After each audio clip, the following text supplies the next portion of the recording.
Bonjour. Retrouver un fichier peut rapidement devenir un casse-tête. Et parfois, face à un fichier, vous êtes incapable de comprendre ce qu'il contient.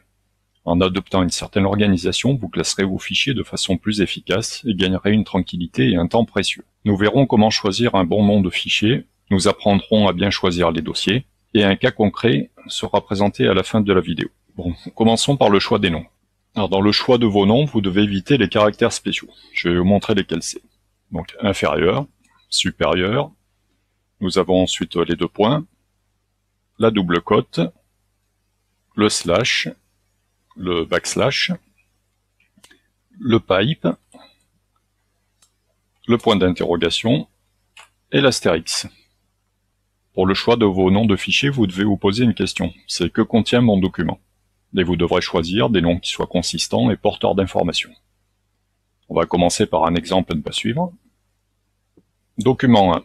Voilà, dès que vous avez un fichier comme ça, vous êtes bien incapable de savoir de quoi il cause. Maintenant, on va pouvoir affiner. On va dire que c'est un contrat. Là, on en connaît un peu mieux. Mais un contrat de quoi? On n'en sait toujours rien. Alors, on peut encore affiner. C'est un contrat de location. Bon, donc, depuis document 1, on est passé à quelque chose de plus signifiant. Mais on peut encore améliorer le nom de ce fichier. On va préciser en fait quel est le sujet du contrat. Bon, ici, supposons que ce soit un contrat associé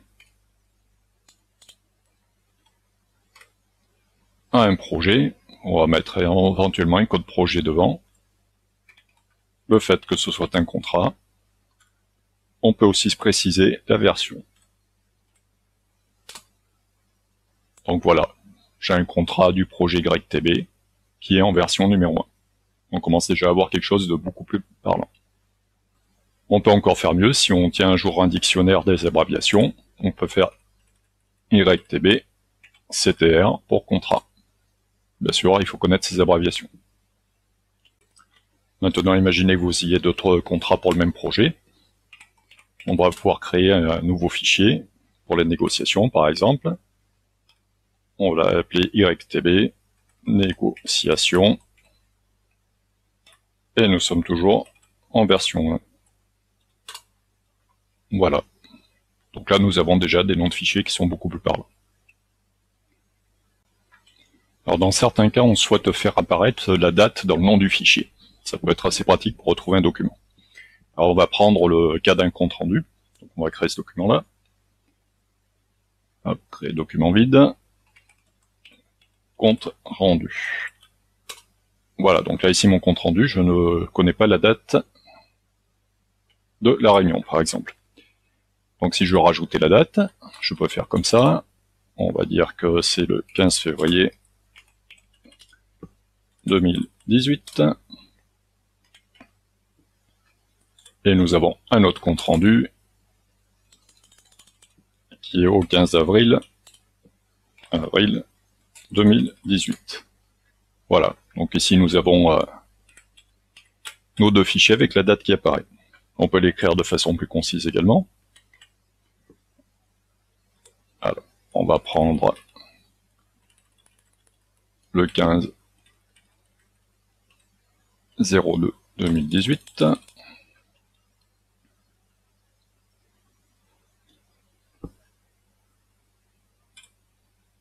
Hop, pardon. Tac.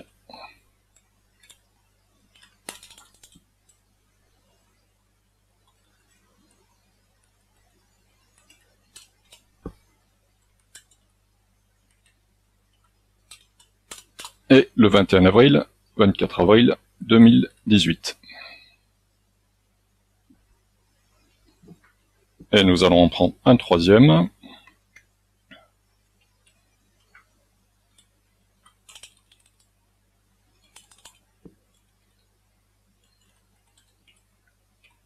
Qui va être au 5 avril 2018.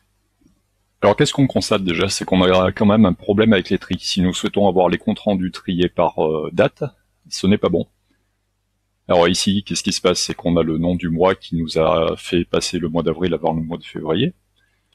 Ici, dans ce cas-là, bon, on a le compte-rendu qui pourrait sembler bien trié, donc on a bien sûr le jour, le 5 ici, le 15 derrière.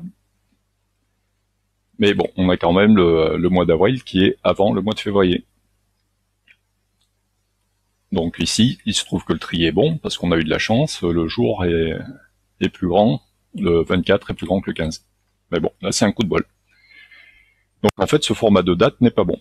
On va maintenant voir un format de date qui convient mieux, qui est le format ISO. Alors voyons comment nommer des fichiers avec une date au format ISO. Donc ici, au compte rendu, on va rajouter donc la date de réunion de l'année 2018 en février et le 15. Ensuite, on va rajouter celle du mois d'avril, qui devra être triée derrière. Donc voilà, 0,5. Voilà, dans ce cas-là, le tri sera tout à fait convenable, tout simplement parce qu'on a mis le poids le plus fort à gauche, c'est-à-dire le siècle, l'année, le mois et le jour. Vos documents seront toujours convenablement triés selon la date dans ce cas-là. Ensuite, on peut être beaucoup plus précis, comme on a vu tout à l'heure avec un nom de projet. Voilà. YTB. On met en underscore. Compte rendu, c'est un peu long. On va mettre CTR. Donc, compte rendu de réunion. Compte rendu de réunion. Et le jour. Voilà. Et là, nous commençons à avoir des noms de fichiers qui commencent à ressembler à quelque chose. Donc pour les dates, utilisez toujours le format ISO, c'est-à-dire année, mois et jour. Ça facilite le tri. Après, une autre question qu'on peut se poser également, c'est dans quel état est mon document? Effectivement, on peut avoir des documents qui sont dans plusieurs versions, ou qui subissent des révisions, ou le document est finalisé. On va voir un petit peu comment on peut travailler là-dessus.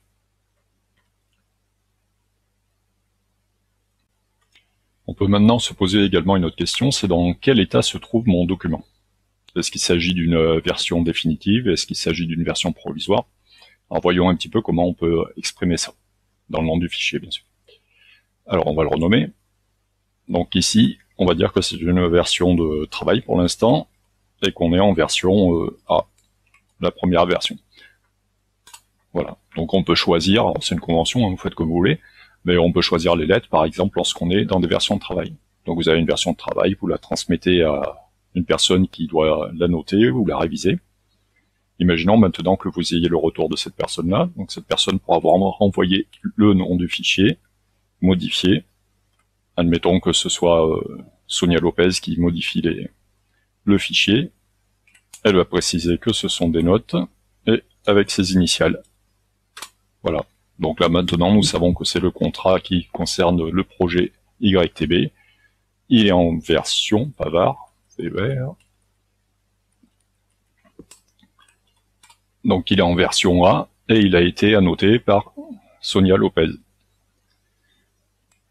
Voilà, et maintenant, admettons que vous souhaitiez le distribuer de façon définitive, donc vous arrivez à la version finale. Donc là, l'idéal, c'est de partir avec un nom de fichier, avec une version et un numéro, et vous le finalisez en utilisant un PDF. Alors voyons un petit peu comment nous pouvons organiser nos dossiers. Alors il y a plusieurs types de classements. On peut faire un classement par thème. Donc supposons que l'on souhaite créer un dossier pour remettre les recettes. On va créer un dossier, tout bêtement, recettes. Voilà. Donc ensuite, dans ce dossier recette, on peut avoir des catégories. Donc ça peut être donc les entrées. Hop, on va agrandir ça. Les plats.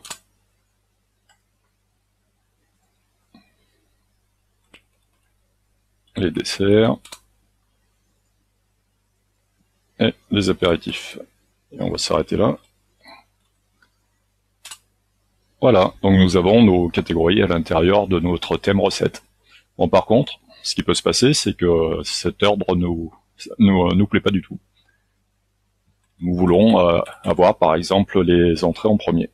Donc là, comment on va faire? On peut très bien rajouter un code numérique devant le nom de dossier. Voilà, il se retrouve en tête. Donc on va classer les autres en fonction de nos préférences. On va dire qu'ensuite, c'est plutôt les desserts.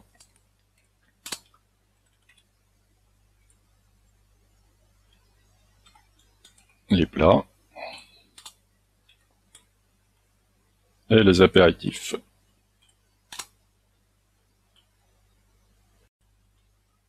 Nous pouvons également classer nos documents par date. Donc on va créer un dossier avec une date au format ISO comme nous l'avons vu précédemment.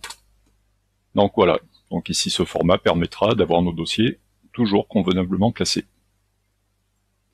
Ensuite à l'intérieur, qu'est-ce qu'on va pouvoir mettre comme type de document? Allez, on va créer des photos. Hop. Alors ça c'est l'exemple à ne pas faire, ça ne veut absolument rien dire. Sinon on va voir un petit peu ce que nous donnent les appareils photo la plupart du temps lorsqu'on transfère nos photos. Voilà, on a un nom qui est tout aussi parlant, donc on va améliorer un petit peu ça. Imaginez que vous souhaitiez envoyer ce document à quelqu'un, on va lui préciser la date, donc on va reprendre la même, 2018 11 21, toujours au format ISO pour que ce soit bien trié. Voilà, maintenant on a toujours image 021 qui est pas très parlant, on peut améliorer ça. Supposons qu'on soit parti en vacances en Irlande, hop, et voilà, nous avons un fichier qui est beaucoup plus parlant, nous savons qu'il a été pris le 21 novembre, ça concerne les vacances en Irlande, et c'est une photo, on voit que c'est un fichier JPEG. Nous pouvons également classer nos documents par projet.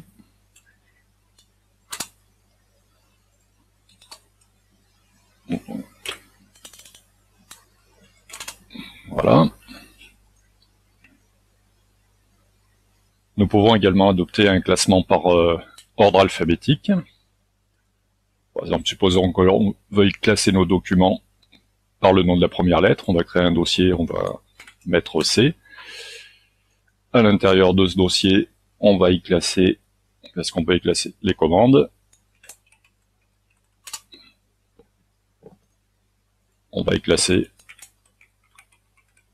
les contrats. Et pourquoi pas les courriers.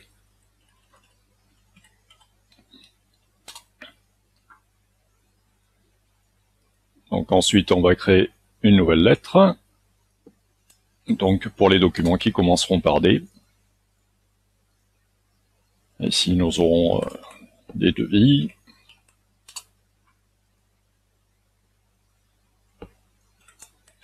Les documentations techniques, par exemple.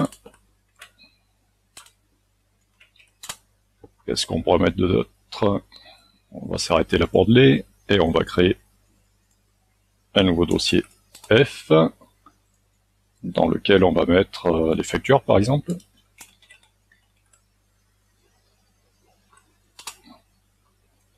Qu'est-ce qu'on peut mettre d'autre? Les fournisseurs.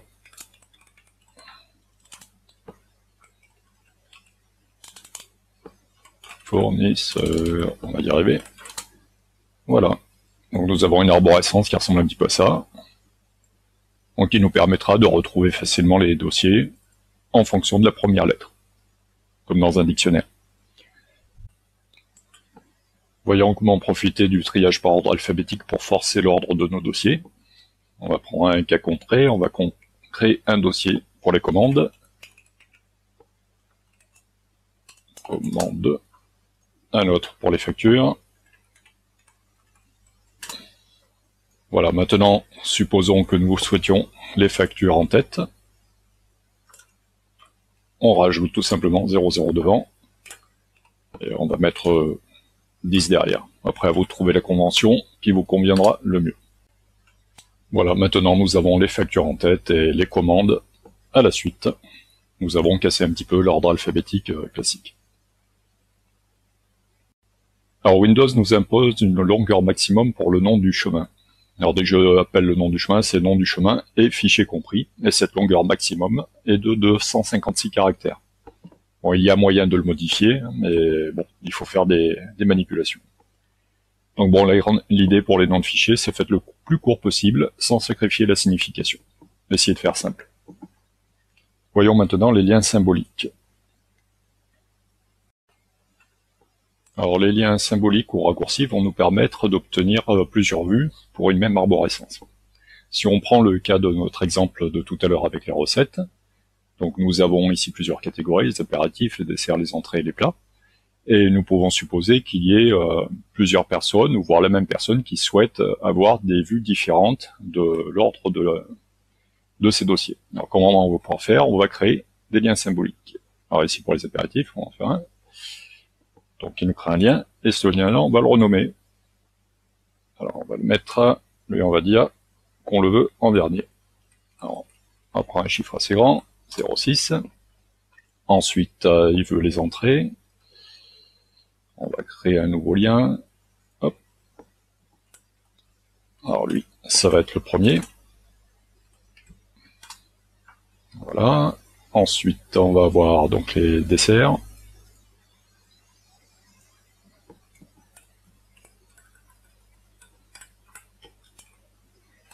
En 0,4. Et les plats, on va dire qu'on le veut en deuxième position, celui-ci. Hop. On va faire du 0,2. Voilà. Donc on va remonter au niveau document. Et ici, on va créer un nouveau dossier. Je sais pas, recette. Alors, je suis pas inspiré, mais c'est pour l'exemple. Vue 1. Et donc on va copier les liens ici. Voilà, donc ici nous aurons en entrée, dans l'ordre des entrées, les plats, les desserts, les apéritifs. Si je clique sur les entrées, je tombe bien sur mon dossier entrée.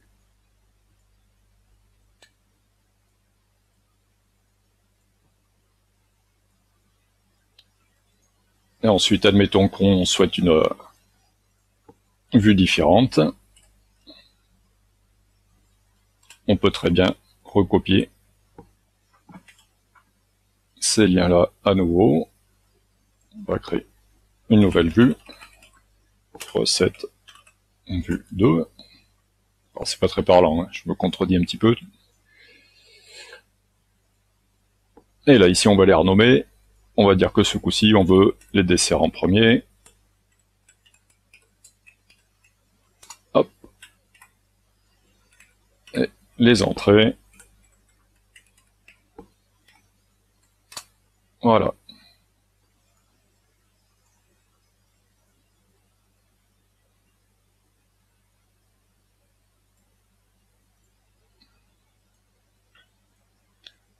Donc voilà, nous pointons toujours sur le même et unique dossier, mais avec des vues différentes. Alors comme ça nous paraît pas très parlant, on va améliorer ça. Recette, vue, entrée, comme ça on saura que c'est le premier. Et celui-ci, on avait dit que c'était les desserts, il me semble. Hop. Voilà. Donc effectivement, je commence par les desserts. Et sur celui-ci, je commence par les entrées.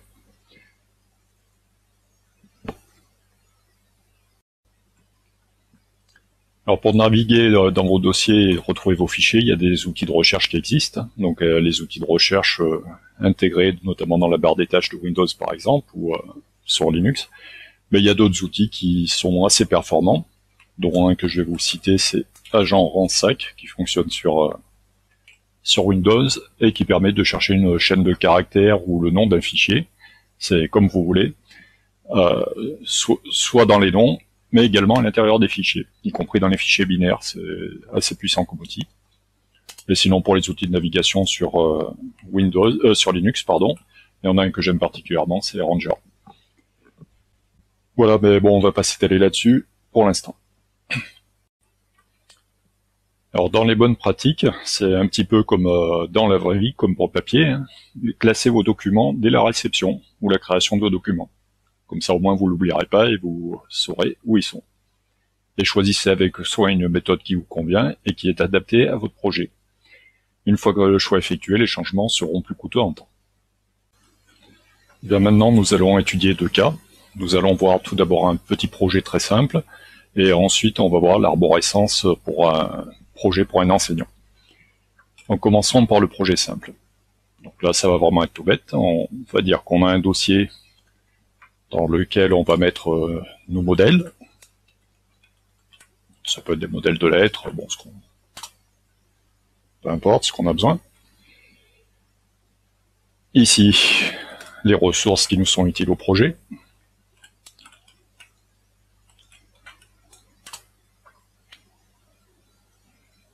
Bien sûr, une arborescence avec les projets. Et comme c'est celle qui nous intéresse le plus souvent, on va la mettre en tête, donc avec un 0,0 devant. On va créer un autre dossier avec cette fois-ci également des modèles. On va voir la différence. Ici, ce sont les modèles qui nous servent uniquement pour démarrer les projets, alors que les précédents, ce sont des modèles qui sont souvent utilisés. Et un dernier, où on va faire l'archivage. Et comme celui-ci, on l'utilise un peu moins souvent, archive, ça sera aussi bien. Voilà. Donc voilà comment créer une petite arborescence assez simple pour un petit projet. Maintenant, voyons le cas d'un enseignant. Donc là, le cas va être un peu plus compliqué. Alors on va supposer qu'il travaille sur son ordinateur personnel et qu'il ne lui sert pas uniquement à faire des cours. Donc on va déjà séparer les documents professionnels du reste. Donc on va faire un dossier DocPro. À l'intérieur de ce dossier DocPro, il va avoir quoi? Des cours. À l'intérieur de ces cours, il va avoir des niveaux.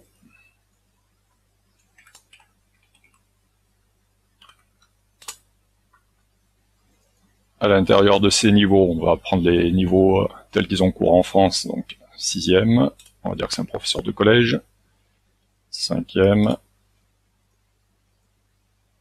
4e,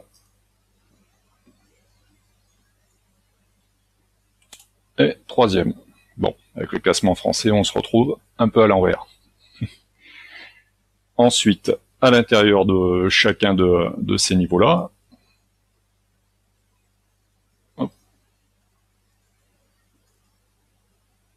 à l'intérieur du niveau, on va avoir des matières. Donc on va supposer que c'est un prof d'histoire géo, il y a deux matières, histoire et géo. Bien, donc maintenant notre enseignant a donc son niveau, il est en 5e, il est en histoire. Et qu'est-ce qu'il peut avoir à l'intérieur? Il peut avoir en fait un dossier concernant les cours de 5e et également les devoirs qu'il va donner pour cette classe de 5e, ou ces classes de 5e plus particulièrement. Donc on va voir ensuite comment il peut organiser les cours. Donc là on va créer un document. Donc supposons que ce soit un document sur le Moyen-Âge.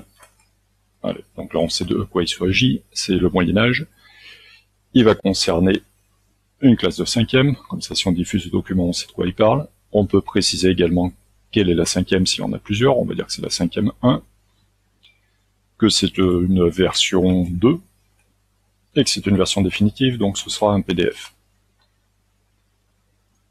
Donc on va également créer les documents de travail, pour faire plus réaliste.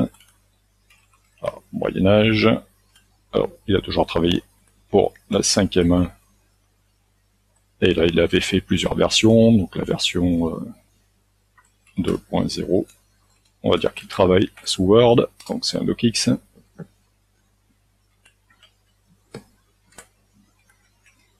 Hop.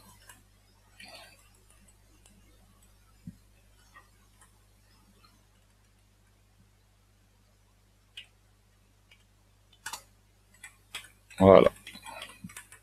Donc là par contre on pourrait rajouter un petit quelque chose en plus. Il manque une petite information, c'est-à-dire que là il se trouve en cours. On pourrait faire apparaître que c'est un cours également dans le fichier. Donc pour ça on va essayer de faire quelque chose d'assez simple. On va dire qu'on a une codification. On va le mettre juste après l'intitulé. On pourrait le mettre avant, mais bon, si on veut classer par thème, il vaut mieux avoir le sujet avant. On va mettre CR pour cours.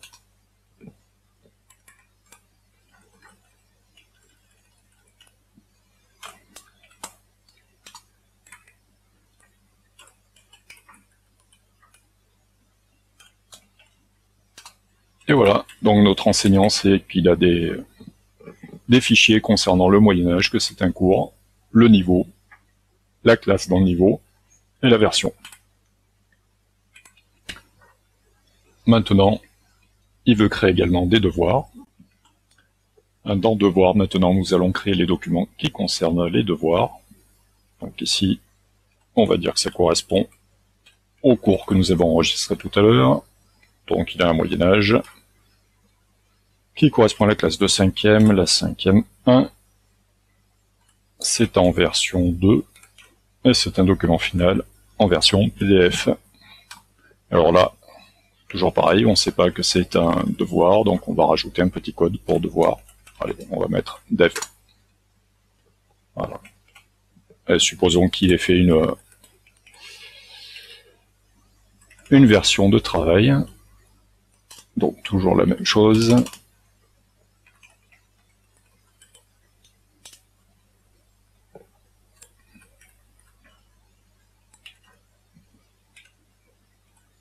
Voilà sa version de travail. Donc voilà un petit peu comment organiser une arborescence pour les profs. Alors il nous manque encore quelques petites choses. Donc on avait vu qu'il avait des cours, mais comme document professionnel, il peut avoir autre chose également. Donc par exemple des ressources. Donc là les ressources, elles peuvent concerner tous les niveaux. Donc on va les mettre dans la hiérarchie à un niveau un peu plus haut. Alors qu'est-ce qu'on peut avoir comme ressources? On va dire qu'il peut avoir des images. Donc là, on peut se contenter de mettre quelque chose d'assez court. Hein. Des vidéos.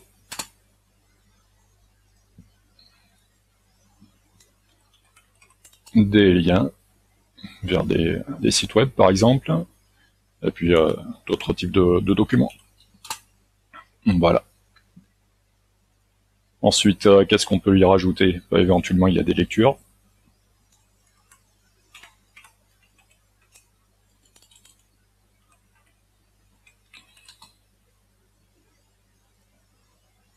Alors donc ces lectures, ça peut être, il peut y avoir des comptes rendus, on va dire. Alors les comptes rendus de lecture, et à l'intérieur des comptes rendus de lecture, quoi plutôt à côté,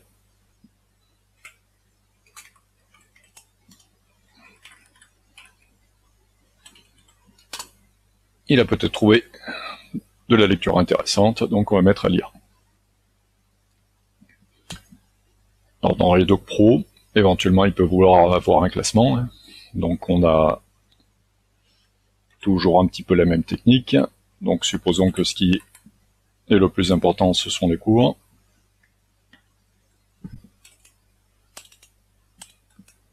On peut mettre éventuellement simplement une lettre devant, un chiffre devant, pardon. Alors on va dire les cours en premier, ensuite ce qui lui intéresse le moins peut-être les lectures, parce qu'il les consulte pas tous les jours. Et on va y mettre 8.